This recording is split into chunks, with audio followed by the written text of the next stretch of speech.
भारतीय न्याय संहिता 2023 पढ़ रहे हैं और इसमें कंप्लीट सेक्शन आपको पढ़ा दिए। सेक्शन 100 और सेक्शन 101 कल्पेबल होमिसाइड और मर्डर। इसमें जो भी सवाल बन सकता है कंप्लीट आपको पढ़ा दिए, लिखा दिए। अब जो सेक्शन 100 में कल्पेबल होमिसाइड आपने पढ़ा, इसके लिए जो पनिशमेंट का प्रावधान है वो धारा 105 में है और धारा 101 में जो मर्डर आपने पढ़ा, इसके दंड के संबंध में प्रोविजन धारा 103 में दिया गया है। तो ये सब अब याद रहना चाहिए कि कल्पेबल होमिसाइड जो आपने पढ़ा उसके लिए दंड का प्रावधान किस सेक्शन में है, तो धारा 105 में है। और जो सेक्शन 100 के अंतर्गत हत्या आपने पढ़ा उसके लिए दंड का प्रावधान धारा 103 में किया गया है। इसमें जो धारा 105 है ये इम्पॉर्टेंट है। धारा 105 को इंटरव्यू में पूछ लिया जाता है। धारा 103 जब आप पढ़ते हैं तो उसमें तो सीधा सीधा दंड दिया गया है कि धारा 103 में जो आपने पढ़ा सेक्शन 101 और सेक्शन 101 में 4 क्लाज आपने पढ़ा और सेक्शन 101 के अंतर्गत आपने देखा कि कल्पेबल होमिसाइड मर्डर है यदि प्रकरण धारा 101 के खंड ए बी सी डी चारों में से किसी के अंतर्गत आता है तो वह कल्पेबल होमिसाइड मर्डर हो जाता है। और धारा 103 में हत्या के लिए दंड का जो प्रावधान है कि मृत्यु दंड या आजीवन कारावास से दंडित किया जाएगा।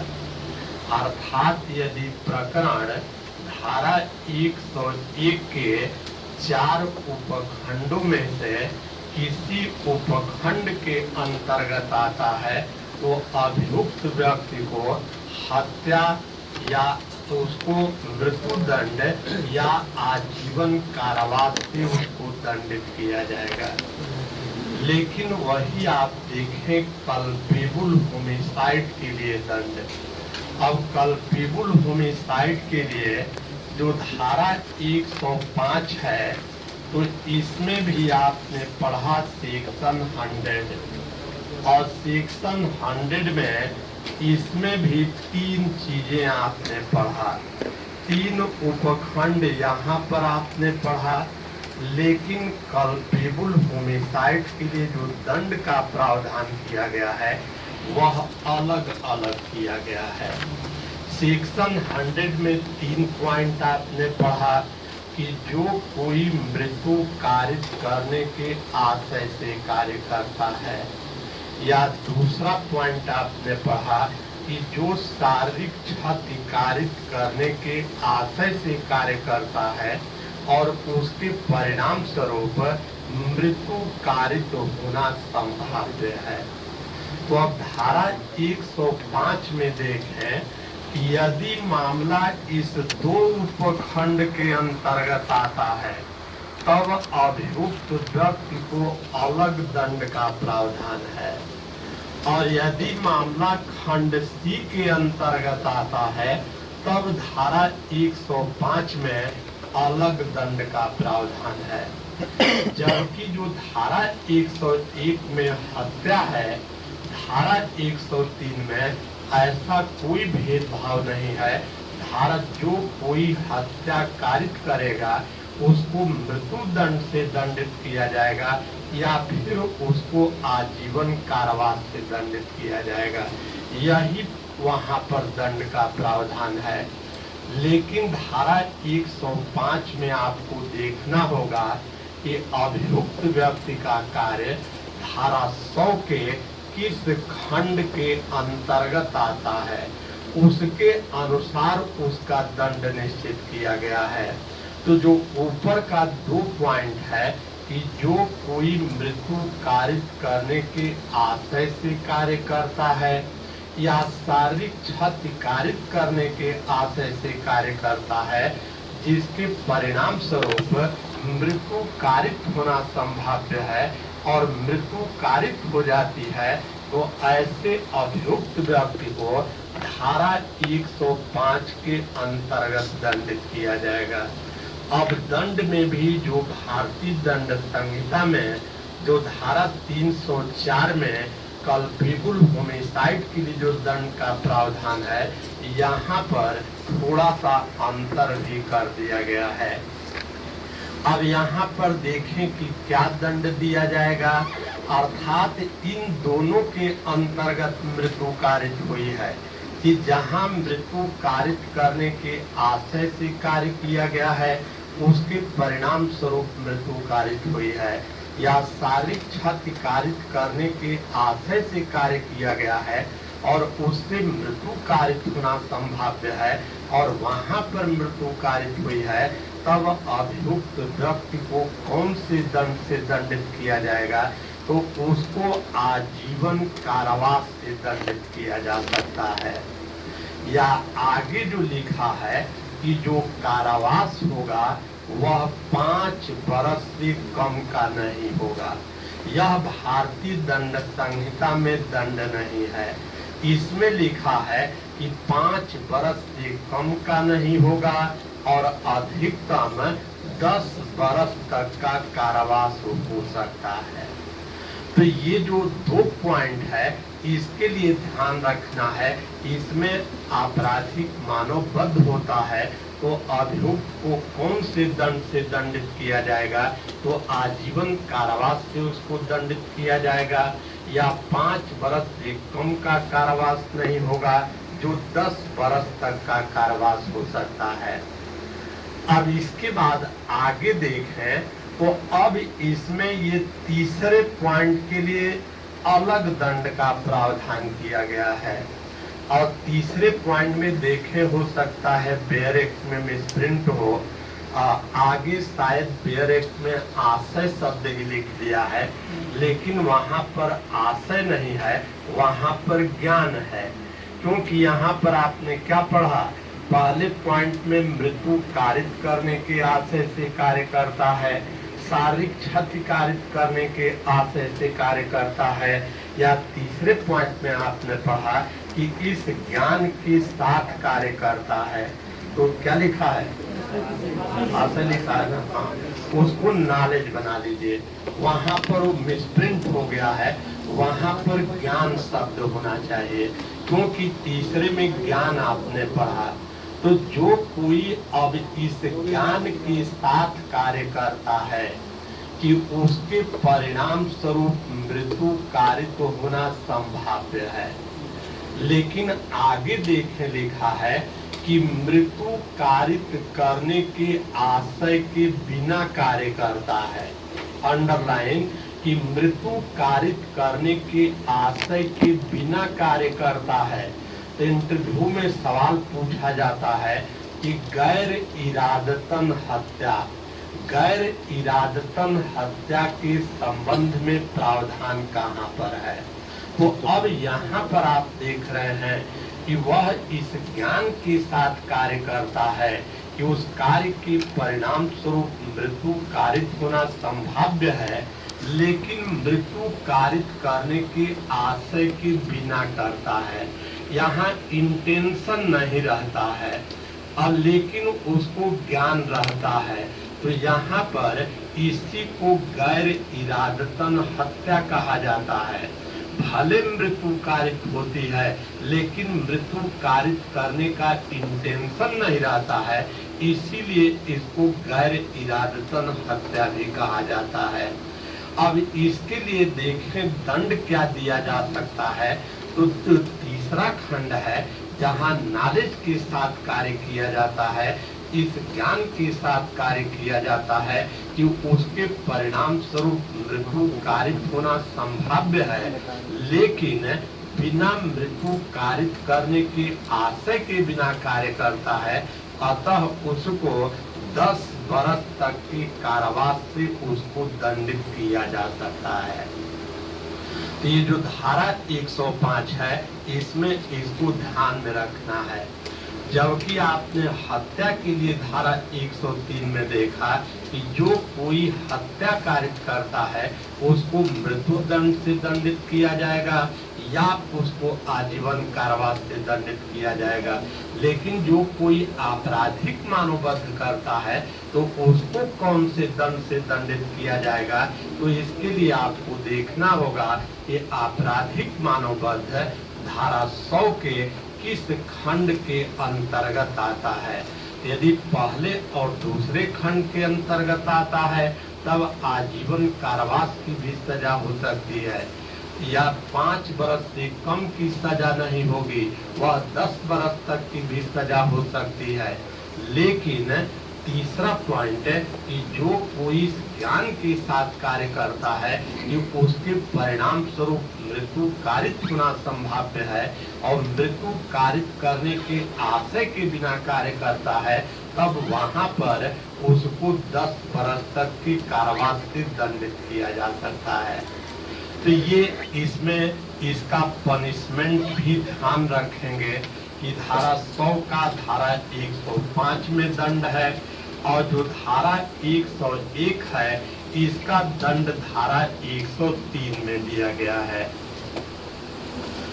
अब इसके बाद देखें आगे सेक्शन 102 है, और जो 102 है यह बहुत इम्पोर्टेंट है और इस पर प्रॉब्लम को पूछा जाता है।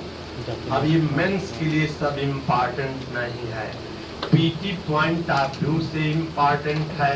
इस पर प्रीलिम्स का सवाल पूछा जाता है, इस पर इंटरव्यू में सवाल पूछा जाता है। अब देखें, पहली चीज ये ध्यान रखना है कि पूरे भारतीय न्याय संहिता में कहीं भी जो आप हेडिंग पढ़ते हैं, मार्जिनल नोट्स पढ़ते हैं, तो मार्जिनल नोट्स को ही अंदर भी लिखा रहता है। लेकिन धारा 102 में केवल आपने हेडिंग पढ़ लिया है तो प्रश्न पूछा जाएगा तो उसका उत्तर गलत करके आएंगे। अब देखिए हेडिंग क्या है। धारा 102 की हेडिंग है कि जिस व्यक्ति की मृत्यु कारित करने का आशय है उससे भिन्न व्यक्ति की मृत्यु कारित करके आपराधिक मानवबद्ध करना। हेडिंग क्या है कि जिस व्यक्ति की मृत्यु कारित करने का आशय है उससे भिन्न व्यक्ति की मृत्यु कारित करके आपराधिक मानवबद्ध करना। इससे क्या निष्कर्ष निकलता है कि अभियुक्त जिस व्यक्ति को उसका मारने का आशय है और यदि वह उससे भिन्न व्यक्ति की मृत्यु कारित कर देता है तो वह आपराधिक मानवबद्ध के लिए दोषी होगा। लेकिन यहाँ ध्यान रखना है, लिखा है सही, हर जगह आपको पढ़ाए क्या, हर जगह आपको बताए कि हर हत्या से पहले आपराधिक मानवबद्ध होता है। जब एक जीवित प्राणी दूसरे जीवित प्राणी की मृत्यु कारित कर देता है तो पहले वह आपराधिक मानवबद्ध कहलाता है। अब आगे ये चीज देखी जाती है कि वह आपराधिक मानवबद्ध अब को कब हत्या होगा और आपराधिक मानवबद्ध कब हत्या नहीं होगा। तो जो सेक्शन 100 के अंतर्गत कल्पेबल होमिसाइड आपने पढ़ा वही आपराधिक मानववध के बारे में पढ़े कि वही आपराधिक मानववध वो हत्या होगा जब मामला धारा 101 के 4 उपखंड में से किसी उपखंड के अंतर्गत आता है। और फिर आपने पढ़ा कि आपराधिक मानववध हत्या नहीं होगा। कब नहीं होगा? कि जो धारा 101 में जो 5 एक्सेप्शन दिए गए हैं उसके अंतर्गत आता है, तब वह आपराधिक मानववध हत्या नहीं होगा। तो अब आगे ये देखा जाता है कि जो आपराधिक मानववध है वह आपराधिक मानववध कब हत्या होगा और आपराधिक मानववध कब हत्या नहीं होगा। अर्थात यदि आपराधिक मानववध धारा 101 के 4 उपखंडों में से किसी उपखंड के अंतर्गत आता है, तब वह आपराधिक मानववध हत्या हो जाएगा। और धारा 101 में जो 5 अपवाद दिए गए हैं उनमें से किसी के अंतर्गत आता है, तब वह आपराधिक मानववध हत्या नहीं होगा। और जब आपराधिक मानववध हत्या नहीं होगा तो इसके लिए आपको बताए कि अभियुक्त व्यक्ति को धारा 105 के अंतर्गत उसको कल्पेबल होमिसाइड के लिए दंडित किया जाएगा। तो अब धारा 102 ये कहती है कि जैसे कोई व्यक्ति है और वह जिस व्यक्ति की मृत्यु कारित करने का आशय रखता है उससे भिन्न व्यक्ति की मृत्यु कारित कर देता है, जबकि भिन्न व्यक्ति का न तो उसका मृत्यु कारित करने का आशय रहता है और न ही ज्ञान रहता है, तो भिन्न व्यक्ति की मृत्यु कारित कर देता है। तो वह मृत्यु कारित करना, उसमें देखें अंदर शब्द लिखा है और अंदर चौथी लाइन में देखें लिखा है कि आपराधिक मानववध उस भांति का होगा। लिखा है इसी चीज को आपको हर जगह बताए कि सबसे पहले कल्पेबल होमिसाइड होता है और तब ये देखा जाता है कि यह कल्पेबल होमिसाइड कब मर्डर होगा और यह कल्पेबल होमिसाइड ये कब मर्डर नहीं होगा। तो जो लिखा है कि आपराधिक मानववध उस भांति का होगा, इस लाइन का अर्थ है कि देखा जाएगा कि जहां पर मृत्यु कारित हुई है और वह मृत्यु कारित करना आपराधिक मानववध है, तो वह आपराधिक मानववध यदि हत्या के अंतर्गत आता है तो अभियुक्त को हत्या के अपराध के लिए दंडित किया जाएगा और अभियुक्त व्यक्ति का कार्य वह हत्या के अंतर्गत नहीं आता है, तब उसको आपराधिक मानववध के लिए दंडित किया जाएगा। अर्थात धारा 101 में जो 5 अपवाद दिया गया है उनमें से किसी के अंतर्गत आता है, वह आपराधिक मानववध हत्या नहीं होगा।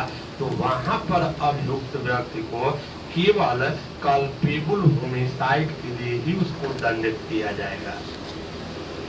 जैसे अब मान लीजिए कि ए है और ए बी को निशाना बना करके और बी को मार डालने के आशय से बी के ऊपर गोली चलाता है और बगल में ये सी नामक व्यक्ति खड़ा है, गोली इसको लग जाती है और सी नामक व्यक्ति की मृत्यु कारित हो जाती है। अब सी मर जाता है। तो हेडिंग आप क्या पढ़ रहे हैं कि जिस व्यक्ति की मृत्यु कारित करने का आशय है उससे भिन्न व्यक्ति की मृत्यु कारित करके आपराधिक मानववध करना। तो अब यहाँ पर देखा जाए कि ए बी को मार डालने के आशय से बी के ऊपर गोली चलाता है, लेकिन गोली बी को न लग करके गोली सी को लग जाती है और सी नामक व्यक्ति की मृत्यु कारित हो जाती है। तो केवल हेडिंग को देखा जाए कि जिस व्यक्ति की मृत्यु कारित करने का आशय है उससे भिन्न व्यक्ति की मृत्यु कारित करके आपराधिक मानवबद्ध करना। तो हेडिंग पढ़ने से तो ऐसा लगता है कि इन्हें यहाँ पर आपराधिक मानवबद्ध का अपराध कारित किया, लेकिन अंदर क्या कहा गया है? अंदर कहा गया है कि जो आपराधिक मानवबद्ध है यह उस भांति का होगा। उस भांति का मतलब कि अब यहाँ पर ये देखा जाएगा कि अब एक का जो प्रकरण है वो धारा 101 के 4 उपखंडों में से किसी उपखंड के अंतर्गत आता है कि नहीं आता है, या अभियुक्त एक का कार्य धारा 101 पे जो 5 अपवाद दिए गए हैं उन 5 अपवादों में से किसी अपवाद के अंतर्गत आता है। तो अब जिसके अंतर्गत वह आएगा उसके लिए उसको दोषी माना जाएगा। तो अब यहाँ ए बी को मार डालने के आशय से बी के ऊपर गोली चलाता है, और यदि गोली बी को न लग करके गोली सी को लग जाती है तो यहाँ ये जो कार्य किया है इसका कार्य, ये जो मृत्यु कारित हुई है यह धारा 101 के पहले उपखंड के अंतर्गत आता है। मृत्यु कारित करने के आशय से उसने गोली चलाया है तो भले भिन्न व्यक्ति की मृत्यु कारित हो जाती है, ऐसा मृत्यु कारित करना यह ऐसा आपराधिक मानवबद्ध है जो हत्या के अंतर्गत आएगा। तो यहाँ एक को धारा 103 के अंतर्गत हत्या के लिए इसको दंडित किया जाएगा। एक को आपराधिक मानवबद्ध के लिए दंडित नहीं किया जाएगा। इसको एक शब्द भी पूछा जाता है इंटरव्यू में कि ट्रांसफर ऑफ मैलिस से संबंधित प्रोविजन किस धारा के अंतर्गत दिया गया है। विद्वेष का अंतरण से संबंधित प्रोविजन कहाँ पर दिया गया है? यही धारा 102 को ट्रांसफर ऑफ मैलिस भी कहा जाता है। इसका क्या मतलब कि जैसे ये बी को मार डालने के आशय से बी के ऊपर गोली चलाता है और गोली बी को लग जाती और बी मर गया होता तो एक किस अपराध के लिए दोषी होता? हत्या के अपराध के लिए दोषी होता।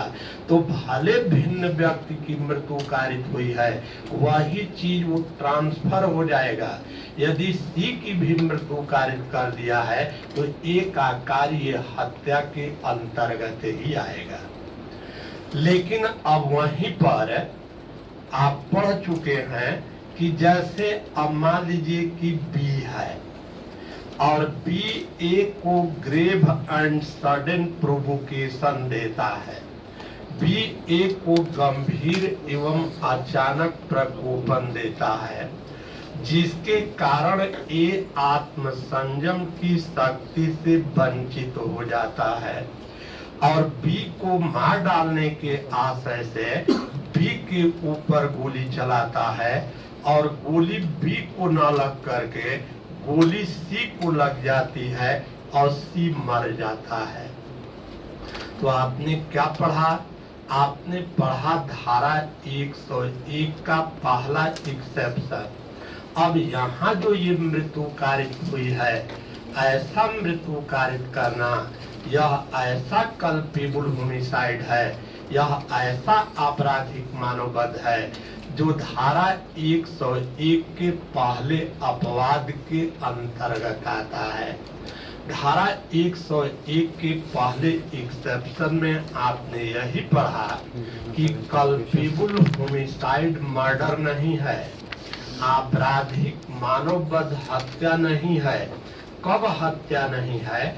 यदि अभियुक्त व्यक्ति को गंभीर एवं अचानक प्रकोपन मिला हो और अभियुक्त उसके कारण आत्मसंयम की शक्ति से वंचित हो गया हो और आत्मसंयम की शक्ति से वंचित होकर के जिसने प्रकोपन दिया है उसकी या भूल या दुर्घटनावश अन्य व्यक्ति की मृत्यु कारित करता है तब वह आपराधिक मानववध हत्या नहीं होगा। और जब आपराधिक मानववध हत्या नहीं होगा तो आपने देखा कि अभियुक्त व्यक्ति को धारा 105 के अंतर्गत कल्पेबल होमिसाइड के लिए उसको दंडित किया जाएगा। तो अब यहाँ जो एक प्रकरण है ये धारा 101 की पहले एक्सेप्शन के अंतर्गत आता है। और आपको बताए एक शब्द में इसको विद्वेष का अंतरण कहा जाता है। अब यदि बी ए को ग्रेव एंड सडन प्रोवोकेशन दिया है और उसके कारण ए आत्मसंयम की शक्ति से वंचित हो जाता है और बी को मार डालने के आशय से बी के ऊपर गोली चलाता है, बी को गोली लगी होती तो एक किस अपराध के लिए दोषी होता? यह आपराधिक मानववध के लिए दोषी होता। तो भले भिन्न व्यक्ति की मृत्यु कारित हुई है वही चीज ट्रांसफर हो जाएगा और जो भिन्न व्यक्ति की मृत्यु कारित किया है इसके लिए भी एक को आपराधिक मानववध के लिए ही दंडित किया जाएगा। ये वेरी इंपॉर्टेंट सेक्शन 102। ध्यान क्या रखना है कि जिस व्यक्ति की मृत्यु कारित करने का आशय है उससे भिन्न व्यक्ति की मृत्यु कारित कर दिया जाता है तो वह मृत्यु कारित करना उस भांति का आपराधिक मानववध होगा। अर्थात यदि धारा 100 धारा 101 के 4 खंडों में से किसी खंड के अंतर्गत आता है तब वो मामला हत्या के अंतर्गत जाएगा। और धारा 101 में जो 5 एक्सेप्शन दिए गए हैं उसके अंतर्गत जाता है तब उसको कल्पेबल होमिसाइड के लिए दंडित किया जाएगा। जैसे एक प्रॉब्लम पूछी गई है और केस लॉ बेस्ड है और केस का नाम है साउंडर्स। और साउंडर्स की केस का फैक्ट ये है कि हस्बैंड है और यह अपनी पत्नी को मार डालने के आशय से एक सेब में जहर मिला देता है और सेब को खाने के लिए पत्नी को दे देता है। अब वहीं पर इसका एक 5 बरस का ये बच्चा भी वहीं पर है। अब पत्नी सेब को अपने न खा करके स्नेहवश हस्बैंड की उपस्थिति में ही उस बच्चे को सेब दे देती है। अब बच्चा सेब खा लेता है और उस जहर के परिणाम स्वरूप बच्चे की मृत्यु कारित हो जाती है। तो अब जिस व्यक्ति की मृत्यु कारित करने का आशय है उससे भिन्न व्यक्ति की मृत्यु कारित करना।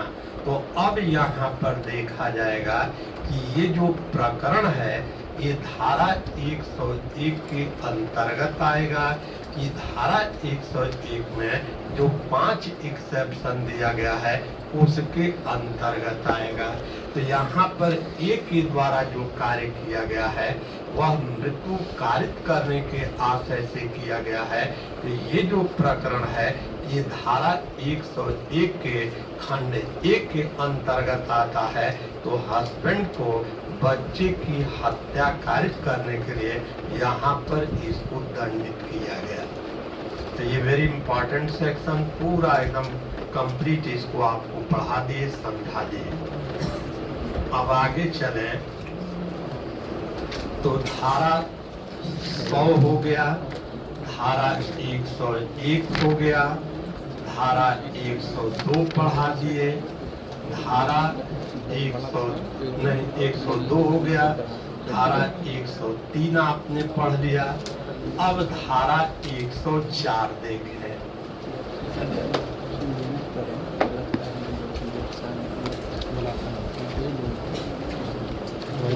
अब धारा 104 जो पहले से पढ़ा है वो समझ रहा होगा। ये जो धारा 104 ये जो बीएनएस के अंतर्गत प्रोविजन दिया गया है यही प्रोविजन भारतीय दंड संहिता 1860 की धारा 303 है। और भारतीय दंड संहिता की धारा 303 ये भी आप जानते हैं कि मिट्ठू बनाम पंजाब राज्य 1983 सुप्रीम कोर्ट, इस केस में सुप्रीम कोर्ट ने भारतीय दंड संहिता के धारा 303 को अनकॉन्स्टिट्यूशनल घोषित कर दिया था। और कारण क्या था कि धारा 302 में जो दंड है वो ये है कि मृत्यु दंड या आजीवन कारावास है। लेकिन वहीं पर धारा 303 आईपीसी में कि जैसे कोई अभियुक्त व्यक्ति है और वह आजीवन कारावास की सजा को भोग रहा है, आजीवन कारावास की सजा को काट रहा है और उस दौरान वह किसी व्यक्ति की मृत्यु कारित कर देता है, तो यदि कोई अभियुक्त व्यक्ति आजीवन कारावास की सजा को काट रहा है, उसको कुछ समय के लिए पेरोल पर छोड़ दिया जाता है और वह जाता है और किसी व्यक्ति की मृत्यु कारित कर देता है, तो धारा 303 आईपीसी में ऐसे अभियुक्त व्यक्ति के लिए जो दंड का प्रावधान था उसमें लिखा था कि मृत्यु दंड से दंडित किया जाएगा। वहां पर आजीवन कारावास शब्द का प्रयोग नहीं था, वहां केवल मृत्यु दंड था और साथ ही साथ सैल शब्द का भी प्रयोग किया गया था, अर्थात मैंडेटरी प्रोविजन था। वहां पर कोर्ट को कोई डिस्क्रिएशन नहीं, न्यायालय को कोई विवेकाधिकार नहीं, न्यायालय मृत्यु दंड देने के लिए बाध्य था। तो सुप्रीम कोर्ट ने उसको अनकॉन्स्टिट्यूशनल घोषित कर दिया। अब जो सुप्रीम कोर्ट ने कहा, अब यही चीज संशोधन करके और ये धारा 104 में रख दिया गया है। अब देखिए धारा 104 क्या कहती है। जो आईपीसी की धारा 303 में लिखा है कि मृत्यु दंड से दंडित किया जाएगा, सैल शब्द का वहां पर प्रयोग किया गया है। न्यायालय को कोई विवेकाधिकार नहीं, न्यायालय मृत्यु दंड देने के लिए बाध्य था, इसीलिए सुप्रीम कोर्ट ने उसको अनकॉन्स्टिट्यूशनल घोषित किया। अब यहाँ पर देखें, अब यही चीज परिवर्तित करके रख दिया गया है। अब धारा 104 कहती है कि कोई भी अभियुक्त व्यक्ति है और आजीवन कारावास की सजा को भोगते हुए वह किसी व्यक्ति की मृत्यु कारित कर देता है, तब अब उसको जो दंड दिया जाएगा मृत्यु दंड या आजीवन कारावास से उसको दंडित किया जाएगा। तो अब यहाँ पर आजीवन कारावास शब्द का प्रयोग कर दिया गया है, अर्थात कोर्ट चाहे तो मृत्यु दंड की भी सजा दे सकती है या कोर्ट आजीवन कारावास की भी सजा दे सकती है। लेकिन भारतीय दंड संहिता के धारा 303 में आजीवन कारावास नहीं था, वहां पर केवल मृत्यु दंड का ही प्रावधान था। तो ये आपका धारा आपने पढ़ लिया 104। 104 के बाद 105 आपको पढ़ा ही दिए। अब इसके बाद धारा 106, धारा 106 उपेक्षा द्वारा मृत्यु कारित करना। और यहाँ पर भी आप देखेंगे जैसे जो झारखंड जा रहे हैं कि वहाँ पर भारतीय दंड संहिता की धारा 304A है, उपेक्षा द्वारा मृत्यु कारित करना। अब भारतीय न्याय संहिता के धारा 106 के अंतर्गत उपेक्षा द्वारा मृत्यु कारित करने के संबंध में उपबंध दिया गया है। और धारा 106 में कुल इसमें 2 उपखंड दिए गए हैं। और जब पहला लेक्चर दिए थे बीएनएस पर, तो वहीं पर आपको बताए थे कि पूरे भारतीय न्याय संहिता में धारा 106 की उपधारा 2 एक ऐसा प्रोविजन है जो लागू नहीं है, जो इन्फोर्स नहीं है। धारा 106 की उपधारा 2 के अंतर्गत जो प्रावधान है, ये प्रावधान अभी लागू नहीं है और इसको लेकर के काफी हंगामा हुआ था। जैसे धारा 106 की उपधारा 2 के अंतर्गत ये प्रावधान किया गया है कि जैसे कोई भी व्यक्ति है और वह वाहन को चला रहा है और वाहन चलाते समय वाहन से किसी व्यक्ति की मृत्यु कारित कर देता है और वह मृत्यु कारित करना आपराधिक मानव वध के अंतर्गत नहीं आता है, क्योंकि उसको उसका मृत्यु कारित करने का आशय नहीं रहता है, इसलिए वह आपराधिक मानव वध के अंतर्गत नहीं आता है। लेकिन वह व्यक्ति यदि वाहन चला करके किसी व्यक्ति की मृत्यु कारित कर देता है तो ये जो सब क्लाज है यह प्रावधान करता है कि उस व्यक्ति की ड्यूटी बनती है कि वह इसकी सूचना या तो पुलिस अधिकारी को दे या न्यायालय को इसकी सूचना दे, और बिना पुलिस को सूचना दिए, बिना कोर्ट को सूचना दिए और वह भाग जाता है, यदि भाग जाता है तब उसके लिए दंड क्या दिया जा सकता है, तो 10 बरस तक का उसको कारावास से उसको दंडित किया जा सकता है। तो ये जो प्रोविजन है ये अभी भी इन्फोर्स नहीं है, ये लागू यहाँ पर नहीं है। अब इसके बाद धारा 106 का पहला इसमें आप खंड देखें तो पहला खंड क्या कहता है।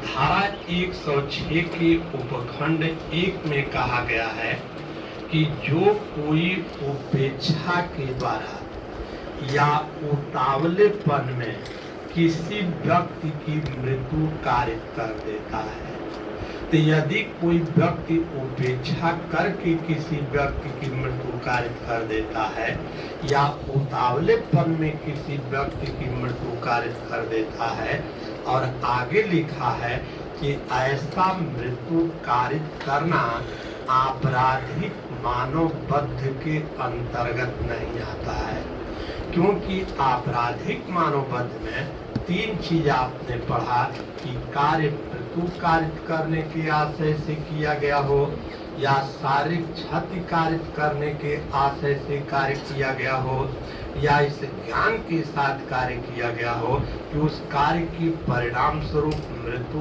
कारित होना संभाव्य है, और ऐसे मृत्यु कारित होती है तब वह कल्पेबल होमिसाइड होगा। तो आपराधिक मानव वध के लिए सदैव इस बात को देखा जाएगा कि अभियुक्त व्यक्ति के द्वारा जो कार्य किया गया है वो मृत्यु कारित करने के आशय से किया गया है कि नहीं किया गया है। और यहाँ पर हेडिंग में ही देख रहे हैं कि जो कोई उपेक्षा के द्वारा या उतावलेपन में किसी व्यक्ति की मृत्यु कारित कर देता है और वह मृत्यु कारित करना आपराधिक मानव वध के अंतर्गत नहीं आता है। तो अब यहाँ पर भी भारतीय दंड संहिता की धारा 304A में जो दंड है, यहाँ दंड में भी परिवर्तन कर दिया गया है। धारा 304A जब IPC को आप पढ़ेंगे तो उसमें लिखा है कि 2 बरस तक का कारावास, और ध्यान देने लायक है वहाँ शब्द जो लिखा था या जुर्माना शब्द लिखा था, मतलब गाड़ी चला करके एक्सीडेंट में किसी व्यक्ति की मृत्यु कारित हो जाती है और ये साबित हो जाए कि उपेक्षा द्वारा उतावलेपन में गाड़ी को चला करके उसने मृत्यु कारित किया है, इसके लिए दंड क्या था कि केवल 2 बरस तक का कारावास या जुर्माना था। तो जो अब गाड़ी से चल रहा है, एक्सीडेंट कर रहा है, तो 2 बरस का कारावास की सजा को भोगेगा, 2000 रुपया दे दिया, काम उसका समाप्त हो गया। तो वहां पर यह शब्द लिखा है कि 2000 रुपए जुर्माना, 2000 रुपए जुर्माना, या फिर लिखा है 2 बरस तक का कारावास शब्द लिखा है। लेकिन अब यहाँ पर देखें, इस चीज को हटा दिया गया है। एक तो दंड में बढ़ोतरी भी कर दी गई है, और दंड में बढ़ोतरी अब कहाँ तक कर दी गई है कि 5 बरस तक का कारावास। और आगे देखें तो अब और जुर्माना शब्द लिखा है, या जुर्माना शब्द नहीं लिखा है।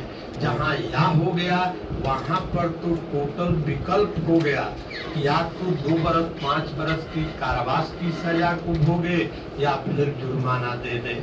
लेकिन यहाँ पर और जुर्माना शब्द का प्रयोग कर दिया गया है, तो 5 बरस तक की कारावास भी हो सकता है, और साथ ही साथ उसके ऊपर फाइन भी किया जा सकता है। तो ये आपका धारा 106 का खंड 1 है। और इसमें एक और नई चीज जोड़ दी गई है। आगे देखें, उसी में लिखा है कि यदि ऐसी उपेक्षा चिकित्सा व्यवसायी के द्वारा किया जाता है, यदि डॉक्टर के द्वारा इस तरीके की उपेक्षा बरती जाती है और मृत्यु कारित हो जाती है, तो अब डॉक्टर के लिए और दंड कम कर दिया गया है। और दंड कितना है? 2 बरस तक का कारावास है, लेकिन और जुर्माना लिखा है कि 2 बरस तक का कारावास हो सकता है और जुर्माना भी हो सकता है। जैसे आपको जब जनरल एक्सेप्शन चैप्टर पढ़ाए थे, तो कौन से सेक्शन पढ़ाए थे कि डॉक्टर को प्रोटेक्शन देता है? एक बताए थे कि खिलाड़ियों को प्रोटेक्शन देता है, और एक बताए थे कि डॉक्टर को प्रोटेक्शन देता है। तो उसमें आपको बताए थे सुकरो कविराज की केस, और सुकरो कविराज की केस में आपने क्या देखा था कि जैसे ये डॉक्टर सुकरो कविराज था, और इसने एक व्यक्ति का उसकी सहमति से उसके इंटरनल पाइल्स का ऑपरेशन उसने सब्जी काटने वाले चाकू से कर दिया था, और जिसके परिणाम स्वरूप उस व्यक्ति का इतना अधिक रक्तस्राव हुआ, जिसके परिणाम स्वरूप उसकी मृत्यु कारित हो गई। अब ये मामला सुप्रीम कोर्ट तक गया कि यहाँ पर अभियुक्त डॉक्टर को जनरल एक्सेप्शन चैप्टर का लाभ मिलेगा कि इसको लाभ नहीं मिलेगा। तो वहाँ पर आपको बताए थे यदि डॉक्टर कोई भी प्रोटेक्शन चाहता है तो उसको कोर्ट के सामने क्या क्या साबित करना होगा। सबसे पहली चीज साबित करना होगा कि उसने जो कार्य किया है वह पेशेंट की कंसेंट से किया है। दूसरी चीज उसको साबित करना होगा कि वह पेशेंट के बेनिफिट के लिए कार्य किया है। और तीसरा शब्द बताए थे कि सद्भावना पूर्वक कार्य किया है। और चौथी चीज बताए थे कि मृत्यु कारित करने के आशय के बिना कार्य किया है। यदि ये 4 शर्त पूरी होती है तो डॉक्टर को पूरी तरीके से प्रोटेक्शन मिलेगा, और ये माना जाएगा कि उसने कोई भी अपराध कारित नहीं किया है। लेकिन डॉक्टर के द्वारा जो भी कार्य किया जाना चाहिए वह पेशेंट की सहमति से किया जाना चाहिए, पेशेंट के बेनिफिट के लिए किया जाना चाहिए, सद्भावना पूर्वक किया जाना चाहिए, और मृत्यु कारित करने के आशय के बिना किया जाना चाहिए। तो अब यहाँ पर जो डॉक्टर सुकरो कविराज था उसने पेशेंट के कंसेंट से ही ऑपरेशन किया था, उसके बेनिफिट के लिए ऑपरेशन किया था। लेकिन उसने सद्भावना पूर्वक कार्य नहीं किया था, उचित सावधानी सतर्कता के साथ कार्य नहीं किया था और उसने चाकू से ऑपरेशन कर दिया था, तो यहाँ पर अभियुक्त व्यक्ति को उपेक्षा द्वारा मृत्यु कारित करने के लिए उसको यहाँ पर दंडित किया गया है। जबकि एक चीज यहाँ पर ये भी आपको बताए थे कि सुप्रीम कोर्ट ने इस पर कहा था कि जहाँ कोई अभियुक्त व्यक्ति घोर उपेक्षा के साथ कार्य करता है, ग्रास नेग्लिजेंस के साथ कार्य करता है, वहाँ पर नॉलेज के बारे में प्रिजम्पशन किया जा सकता है। और जब ज्ञान के बारे में उपधारणा की जा सकती है तो धारा 100 की उपधारा 3 में आपने क्या पढ़ा कि जो कोई इस ज्ञान के साथ कार्य करता है कि उस कार्य के परिणाम स्वरूप मृत्यु कारित होना संभाव्य है और मृत्यु कारित हो जाती है तो वह आपराधिक मानवबद्ध के लिए दोषी होगा। तो यहाँ पर इनका जो कृत्य था, तो यदि देखा जाए कि चाकू से ऑपरेशन कर रहा है तो उसको इस बात का ज्ञान था कि उसके कार्य के परिणाम स्वरूप मृत्यु कारित होना संभाव्य है। उनको कल्पेबल होमिसाइड के लिए भी दंडित किया जा सकता था, लेकिन उसको केवल उपेक्षा द्वारा मृत्यु कारित करने के लिए उसको दंडित किया गया। अब देखें, इसमें 2 शब्द लिखा है और कोई भी केस आप किताब में पढ़ेंगे तो स्पष्ट नहीं होता है कि एक तो शब्द लिखा है कि उपेक्षा द्वारा मृत्यु कारित करना और लिखा है कि उतावलेपन के द्वारा मृत्यु कारित करना। तो उतावलेपन का मतलब ये होता है हड़बड़ी में, जल्दीबाजी में, तेजी से कार्य को करना, ये उतावलेपन में कार्य कहा जाता है। तो जो जल्दीबाजी में कोई कार्य करता है, हड़बड़ी में कोई कार्य करता है, तेजी से बहुत कार्य करता है, तो ये कहा जाएगा कि वह उतावलेपन से कार्य कर रहा है। और उपेक्षा का मतलब होता है कि जहाँ किसी व्यक्ति का कोई दायित्व है और उस दायित्व को वह पूरा नहीं करता है, तो जहाँ किसी व्यक्ति का कोई दायित्व होता है और वह उस दायित्व को पूरा नहीं करता है, वह उससे बचता है, तो कहा जाएगा कि वह उपेक्षा द्वारा कार्य करता है। जैसे समझें कि अब जैसे ए है और ए की जो कार है, इसके कार में यांत्रिक गड़बड़ी है, ब्रेक सही नहीं लगता है और ये इस कार को लेकर के एयरपोर्ट पर जहाज को पकड़ने के लिए जो समय है उससे पहले काफी निकल लेता है कि चूंकि ब्रेक सही नहीं है तो समय से पहले काफी निकल लेता है। लेकिन अब बीच रास्ते में जाम मिल जाता है और जब जाम रास्ता हो जाता है तो उसमें भी कि कहीं जहाज छूट न जाए और एयरपोर्ट पर सही समय पर पहुंचने के लिए उस जाम में भी, भीड़ में भी वह गाड़ी को तेजी से चलाता है और आगे जब चलाता है तो एक व्यक्ति रहता है, उसका एक्सीडेंट कर देता है और उसकी मृत्यु कारित कर देता है। तो अब यहाँ पर एक के द्वारा जो मृत्यु कारित की गई है, यह उपेक्षा द्वारा भी मृत्यु कारित की गई है और उतावलापन में भी मृत्यु कारित की गई है। अब एक ये ड्यूटी बनती थी, इसका दायित्व था कि यदि कार का ब्रेक सही नहीं है तो कार का ब्रेक को इसको सही कराना चाहिए। तो यहाँ पर बिना कार के ब्रेक सही और उसको लेकर के चलता है, यहाँ ये उपेक्षा द्वारा कार्य करता है।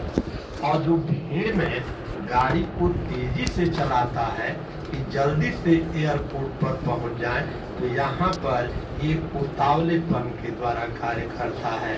तो यहाँ पर इस उदाहरण से यहाँ ये स्पष्ट होता है, यहाँ पर दोनों चीजें देख रहे हैं। यहाँ पर इन्हें जो मृत्यु कार्य किया है, यह उपेक्षा द्वारा भी मृत्यु कार्य किया है, और साथ ही साथ इसने उतावलेपन में भी मृत्यु कार्य किया है। ये आपका धारा 106 है। बस आज इतना।